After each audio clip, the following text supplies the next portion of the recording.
The Patchwork Quilt. Some people asked me to put this on Seesaw, so I'm reading it for you again. Here's Tanya and Grandma with her beautiful quilt that she's making out of all the pieces of material. Here is Grandma's basket of sewing things, some threads and some material, and a tape measure and a pin cushion to hold onto the pins. Lots of threads, lots of pieces of material, and great big scissors.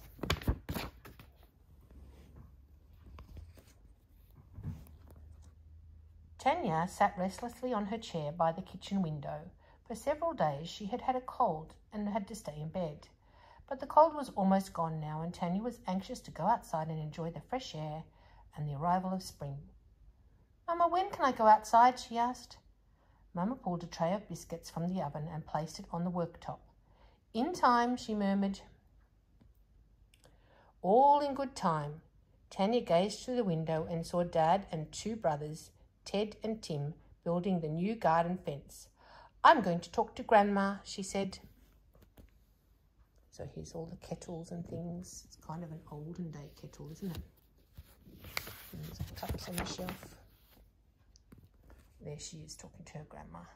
Grandma was sitting in her favourite spot, the big soft chair in the front of the picture window. In her lap were scraps of material of all textures and colours. Tanya recognised some of them.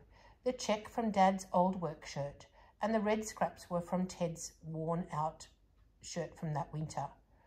"What are you going to do with all that stuff?" Tanya asked Grandma. "Stuff? This ain't stuff. These are pieces that are going to make a quilt, a patchwork quilt," said Grandma. Tanya tilted her head. "I know what a quilt is, Grandma. There's one on your bed, but it's old and dirty, and Mum says it needs a good clean." Grandma sighed. "It ain't dirty, honey. It's worn, the way it's supposed to be." Grandma flexed her fingers to keep them from stiffening, and she sucked in some cold air and said, "My mum made me that quilt when I wasn't any older than you, but sometimes the old ways have been forgotten." Tanya leaned against the chair and rested her head on Grandma's shoulders. And there's some pieces of material that Grandma's going to use in the quilt.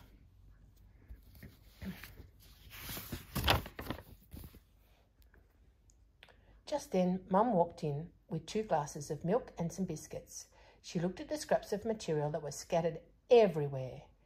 "Grandma," she said, "I've just tidied this room and now it's a mess." "It's not a mess, Mama," Tanya said through a mouthful of biscuit. "It's a quilt." "A quilt? You don't need these scraps. I can buy you a quilt," said Mum. Grandma looked at her daughter and then turned to her grandchild. "Yes, your mum can buy me a quilt from any department store, but it won't be like my patchwork quilt. It won't last as long either." Mum looked at Grandma, then picked up Tanya's empty glass and went back to the kitchen. She is making a bit of a mess. She's got pieces here, and pieces over here, and pieces over here, all on the table.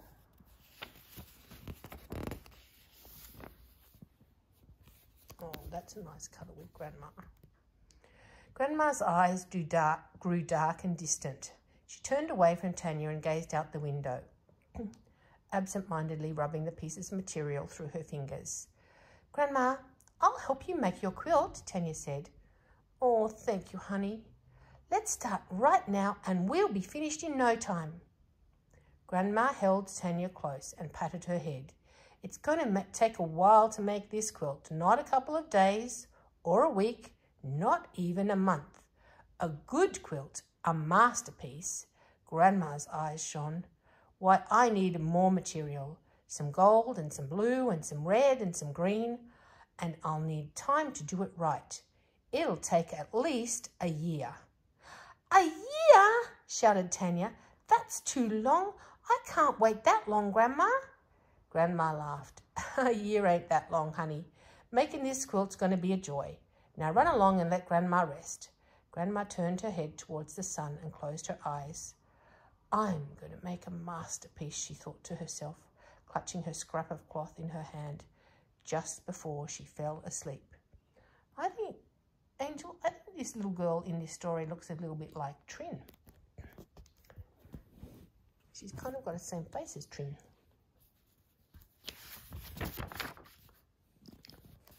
Here's one of the brothers. We'll have to get you a new pair of jeans and use these old ones for rags, Mum said as she hung Tim's blue corduroy trousers on the clothesline in the afternoon in August. Tim was miserable. The corduroy jeans had been his favourite ones and now they're going beyond repair. Bring them here, said Grandma. She took the jeans and she cut a few blue squares from one of the legs. Tim gave her a hug as he watched her add his patches to the other patches. A quilt won't forget. It'll tell your life story, she said. Autumn came and Mama made Tanya an African princess dress. Wow, she looks beautiful. For a fancy dress party, the old bracelets and earrings Tanya had found in the trunk in the attic jingled noisily as she danced around the room with long flowing robes. Mama had made several yards of coloured material. Grandma cut some squares out of the leftover scraps and added Tanya to the quilt too. Wow, that's beautiful material for her princess dress. Oh, look what time of the year it is now. There's snow outside and they've got warm jackets on, warm beanies on, boots on, gloves on. The day grew colder, but Tanya and her brothers didn't mind. They knew snow wasn't far away. Mama dreaded the winter coming. Every year she would plead with Grandma to move away from the drafty window, but Grandma wouldn't budge. Grandma, please, said Mum. You can sit here near the fire. I'm not your grandmother. I'm your mother, said the grandma, and I'm going to sit here in the light of the Lord and make my masterpiece. One morning at the end of November, Tanya woke up to find everything in sight was covered with snow. She got dressed and rushed downstairs. Ted and Tim and even Mum and Dad were already outside. Oh, I don't like leaving Grandma in the house by herself, said Mum. I know she's lonely. Grandma's not lonely, said Tanya. She's got the quilt, and they're talking to each other and telling each other stories. Mama glanced curiously at Tanya. Telling each other stories? Yes, Grandma says a quilt will never forget.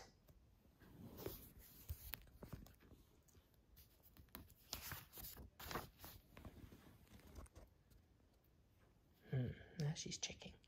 The family spent the morning and most of the afternoon tobogganing down the hill. Finally, when they were all numb from the cold, they went inside for something warm to eat. I think I'll go and sit with Grandma, said Mum. Then she can explain to you all about our quilt. Our very own family quilt, Tanya said. Mum saw the look in Tanya's eyes. Why, I may just have to do that, young lady, she said, and she walked out of the kitchen. Tanya leaned forward over the table to look into the living room. Grandma was hunched over. Her eyes were close to the fabric as she made tiny little stitches. Mum sat down at the old woman's feet. Tanya couldn't hear what they were saying, but she knew Grandma was telling Mum all about the quilts and how this quilt would be very special. Tanya sipped her hot chocolate slowly. Then she saw Mum pick up a piece of fabric and rub it with her fingers and smile. I can see her hot chocolate. Oh, this is a big page. There's all the family coming to the Christmas. From that moment, both women spent all their evenings working on the quilt. Mum did the sewing while Grandma cut the material and put scraps in a coloured patterns. Even while they were cooking and baking all the Christmas specialties during the next day, they still worked on the quilt at night. Only once did Mum put it aside because she wanted to wear something special for Christmas, so she bought some gold material and made a beautiful dress. Tanya knew, without even asking, that some of those gold scraps would be put into the quilt. Oh, that must be Mum's gold dress. I don't know if that's the gold dress that she made. But Grandma's very happy to see everybody, and there's their Christmas tree with all their decorations and the angel on the top. Lots of things. There was so much singing and laughing that Christmas. All of Grandma's sons and daughters and nieces and nephews came for the whole day. The Christmas tree lights shone brightly, filling the room with sparkling colours. Later, when everyone had gone home, Dad said he had never felt so much happiness in the house, and Mum agreed.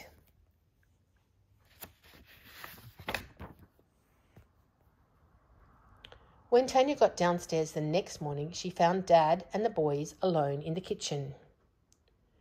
"Where's Mum?" she asked. "Oh, Grandma doesn't feel well this morning," said Dad. "Your Mum is with her now till the doctor gets here." "Oh, will Grandma be all right?" asked Ted. Dad rubbed his son's head and smiled. "There's nothing for you to worry about. We'll take care of Grandma."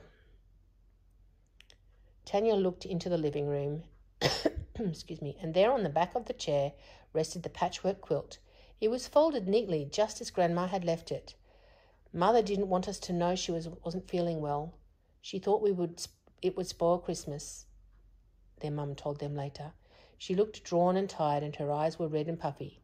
"Now it's up to all of us to be quiet and make her as comfortable as possible." Dad put his arms around Mum's shoulders. "Can we see Grandma?" Tanya asked. "No, not tonight," Dad said. "Grandma needs plenty of rest." So Tanya's looking in and seeing the quilt. Can you see the quilt on the chair in there? And she's wondering about it. I wonder what she's wondering about it.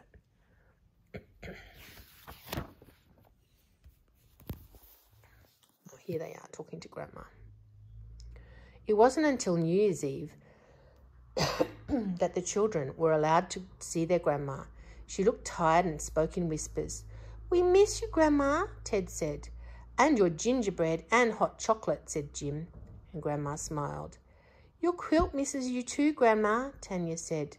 Grandma's smile faded away. Her eyes grew cloudy.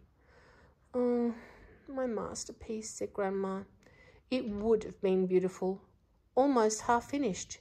She closed her eyes and she turned away. Dad whispered it was time to go, and Ted and Tim and Tanya crept out of the room. Oh, I hope she's not too sick. She looks quite happy to see them, though.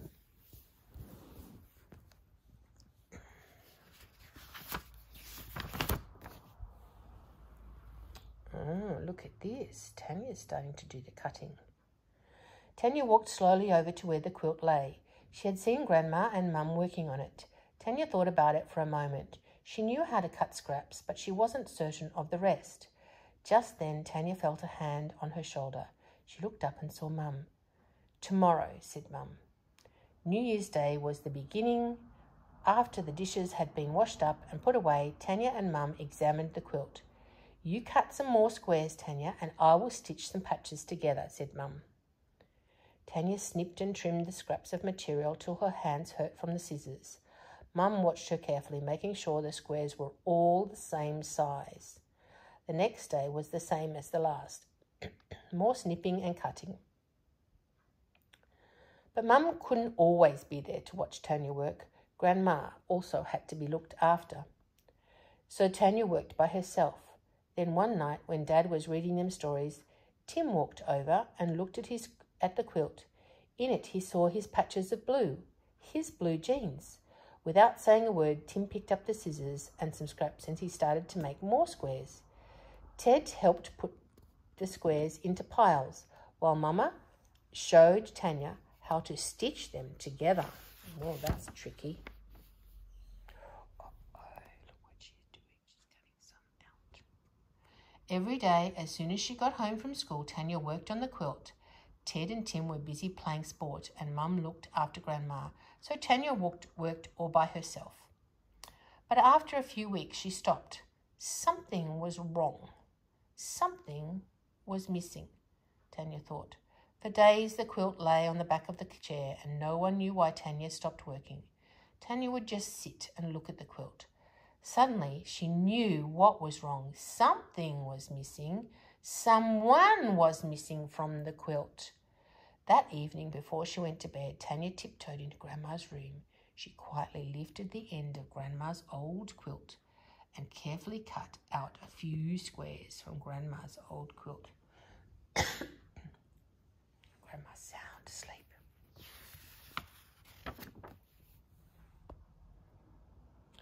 February and March came and went as Mum proudly watched her daughter work on the last few rows of patches.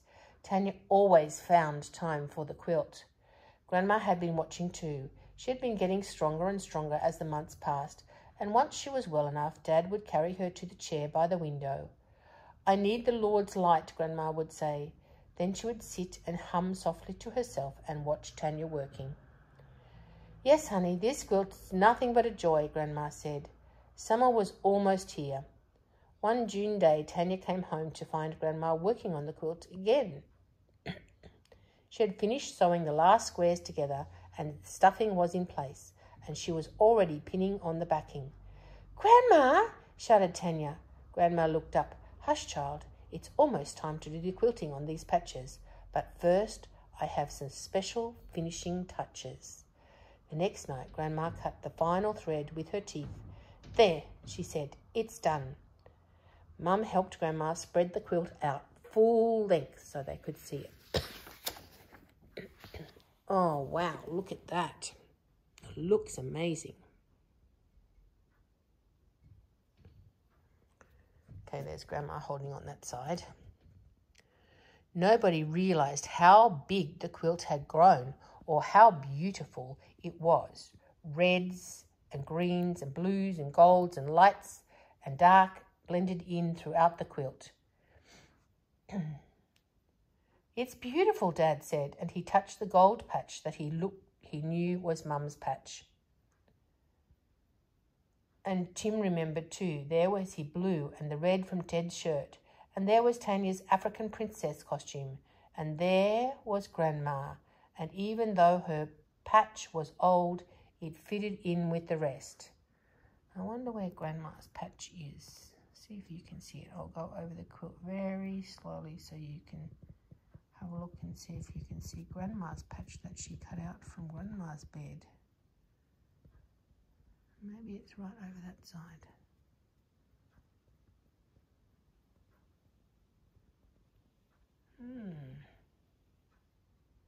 You might have to tell me if you can see it. Oh, look what she did. They all remembered the past year. They especially remembered Tanya and all her hard work. And there, in the right-hand corner of the last row of patches, was a delicately stitched sign that said, "For Tanya, from your mum and your grandma." Oh, that's a nice story.